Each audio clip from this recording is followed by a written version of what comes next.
Hi, it's me, Alex, the stay-at-home reader, and I hope you can hear me. You're tucked into my dashboard right now. We're having a car chat.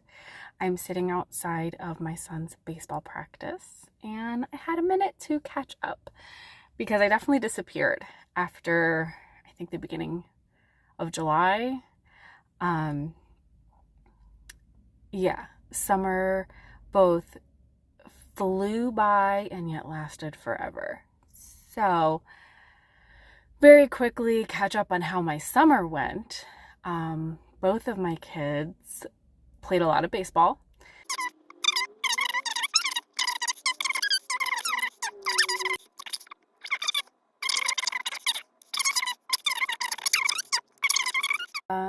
So that's my baseball chat. We did have a family vacation last week. We were in Delaware for a beach vacation, which rained pretty much 90% of the time. And yeah, I came back with my husband and my mom, probably my dad. I don't know that he ever tested COVID positive. But no one else is sick. What else? Yeah. Oh, we started so it's currently Saturday. This previous Monday, we started our homeschool year. So I have a 9th grader and a 10th grader, and it's been a very slow start because I also didn't do like any homeschool planning over the summer. Like I had like kind of lists of things going in the back of my mind of like topics and ideas as far as curriculum and goals I have for the year, but then like really didn't get to any planning. So this has been just kind of like a slow rolling out of our homeschool year for this week, and like getting back into a rhythm of like, hey kids, like we have things to do. You can't sleep in forever and then play video games online with your friends all day before going to baseball. Like, we have to get reading done and schoolwork done. And then if you have time, you can hop on the video games with your friends before we head out to baseball. So yeah, this week has, and then on top of that, my husband being sick and I still don't have a kitchen. That's been the never-ending headache of this summer, is that we were supposed to have our kitchen redone the end of May, beginning of June, and here we are heading into September, and I do not have a functioning kitchen. That's incredibly frustrating. So this week has been a week. But let's talk about my current reads, and actually the reading I've done with my kids for their first week of the school year ties really well into like my personal like current reading obsession. So I'm currently reading, can you see it? The Remembered Soldier by Anjet Donje, translated by David McKay, translated from Dutch, I believe. And this is a chunky book about a soldier he served during World War I. This is like shortly post-war, but he's been in a hospital for years with no memory. So there's some shell shock situation, and he's been in a hospital for years, and it opens with him meeting women who are hoping that he's their husband, and one of the women claims him and says, yes, that's my husband, and she brings him home, and he has no idea who she is, and so it's this like him trying to fit back into his old life, and while also being haunted of like memories are starting to come back to him in that he's now dreaming of the war. So he's having nightmares every night, which he hadn't been having in the hospital. But like there's something weird about like her, how she's acting towards him now that he's home with her, how she presents herself to their community. I know she she never gave up on her husband. She knew he was still there, and she's brought him home. Isn't she one of the lucky ones? But how can she turn this into something profitable for herself? And then when it's just the two of them, she acts differently. So I'm really hooked on this book, and I kind of love it. I'm only like 20% of the way in, so I've only read this much, but I'm going to anticipate that it's a 5-star book, and I actually kind of want to go buy my own copy. This is a library copy because I'm loving it. I will say the writing style is slightly non-conventional. It's a little bit dreamlike, stream of conscious-like. It's a lot of like run-on or compound sentences that are just told almost like a list. Everything is separated by and this happened, and he saw this, and he thought this, and then they did this, and this was going on. So like a whole paragraph will be like 1 or 2 sentences that just go on and on and on, and kind of like a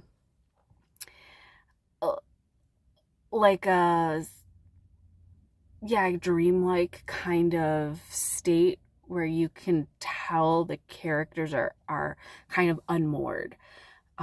It's not first person. It is told in a third person point of view, but you have that kind of like drifting, unsettled, not totally planted or rooted in the setting kind of feeling that really fits a story about a man who has no memories, and a wife and children who have been living for years without him and are now struggling with his presence, and what that does to their family dynamic. Also just this like legacy of war, and this image that, you know, the country has this patriotic image of a soldier, and like what the actual truth is for the lived experiences of the soldiers, and like how, like, you know, they have to say things that make everyone else happy, and it's different from what they remember of the war. And I find that really interesting. I've been reading a lot of World War I themed books lately, I feel like, or like that general time period. Because I recently also listened to a book called American Midnight, and this was a nonfiction book that starts with America entering World War I and then discusses like this like really violent period during the war and then after the war, and like how that kind of shapes our national identity, and how entering World War I really shaped a lot in terms of politics and nationalism and patriotism and those kind of sentiments. So yeah, I'll have to come back hopefully with like a full reading wrap up for July and August, because at some point I also had read Regeneration by Pat Barker, and that is a fictional novel, but it's based in true events and the stories of real people, men who served in World War I and then were hospitalized together, and one of the main characters was Siegfried Sassoon, who was a poet and war dissenter. And so I've kind of become obsessed with him and the other characters in that novel who are real characters and other poets. So I am currently listening to Memoir of a Fox Hunter, which is the first in a semi-autobiographical novel trilogy, like fictional trilogy by Siegfried Sassoon, but it's very much autofiction. Like, he put a lot of his own life into these books. So this first book, Memoirs of a Fox Hunter, it's not great, but there's something really comforting and soothing about it where like I enjoy just having it on. And this is starting with his childhood. In the story, the main character is orphaned and living with an aunt, and it's a very nostalgic sort of story that is going to lead up.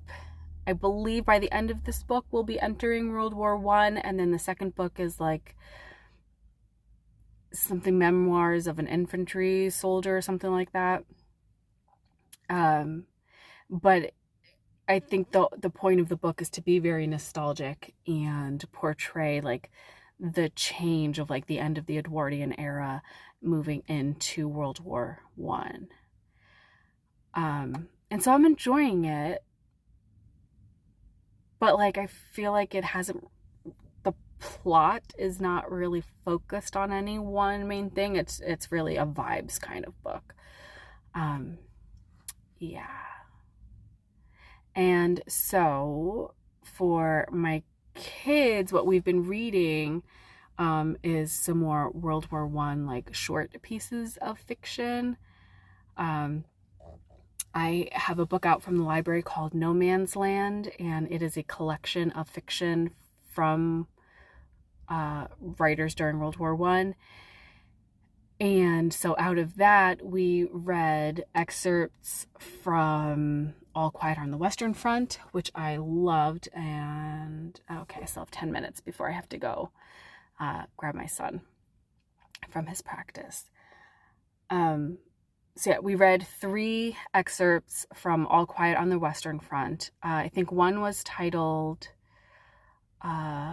Sweet Dreams, Though Bombs Are Dropping, or something like that.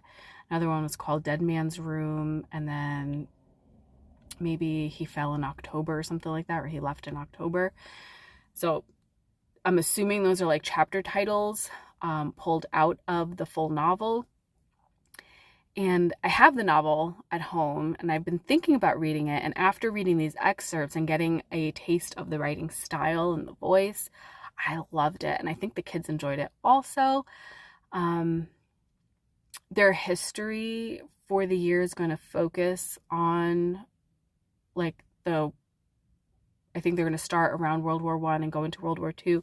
They are going to be part of an online class. But I want to supplement to make sure they're, reading at a high school and like engaging at like a high school level discourse, because the online class is mixed grades. So I want to supplement. So that class hasn't actually started, but we went ahead and we're doing reading that I know won't be included in that curriculum. So we also read a poem by Robert Graves called Two Fusiliers.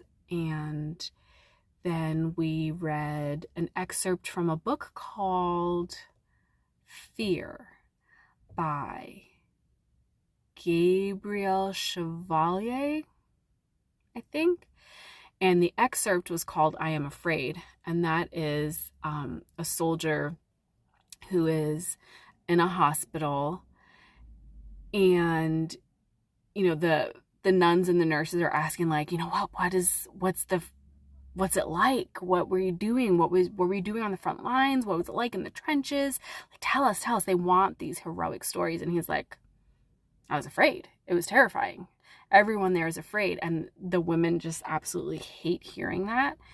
And so it's a big like discussion on like, the war is terrible. Like, I know that doesn't paint the pretty patriotic picture you expect, but this is the reality of the war. The men there are terrified. And like, that doesn't make them any less brave. In fact, it makes them more brave. And there's acts of courage that are occurring out of fear. But on either side, they're young men who are losing their lives, and there's a reality to the war that's really not disclosed. And so I really liked that story. I don't think my kids like that one as much. I think in this next week we will watch a video on Siegfried Sassoon, because he's now like my favorite person. So I found a YouTube video that kind of gives a brief outline of his life and his experience in the war. And then I found a little lesson plan that includes one of his poems and his letter of dissent, like his anti-war letter. So we'll read that as a historical document. And I think then that will bring us into, the time he wrote this is right before the U.S. entered the war, and it'll bring us now to a U.S. focus, where the other things we've written have come out of Europe. And we'll probably read some Hemingway. I might introduce them to Emma Goldman, who came to my awareness this summer after reading Ragtime with Nicole. Like I'm just in this bubble, and it completely lines up with where in history my homeschoolers are. That's what we've been reading. The short story I read that I'll have them read next week by Ernest Hemingway is called Soldier's Home. And that one actually reminded me a lot of some of the stories from Tim O'Brien's The Things They Carried. So I'm sure we'll get into that as well. Other thing I'm reading currently is Emily Austin's upcoming novel. I have the NetGalley ebook version. It's called Is This a Cry for Help? And Emily Austin is one of my favorite authors. Read 3 of her novels. And I think she has a book of poetry and then 3 novels. So I read the 3 novels, loved all 3 of them. Got to see her in person at the beginning of this year. And then her new book will be out, I believe, in January. So I'm slowly making my way through that also. And now I'm going to drive up and pick up my son. But thanks for chatting with me, and hopefully I'll be back soon to go over like everything I've read this summer, because there's been some good stuff. But I will talk to you later. Bye.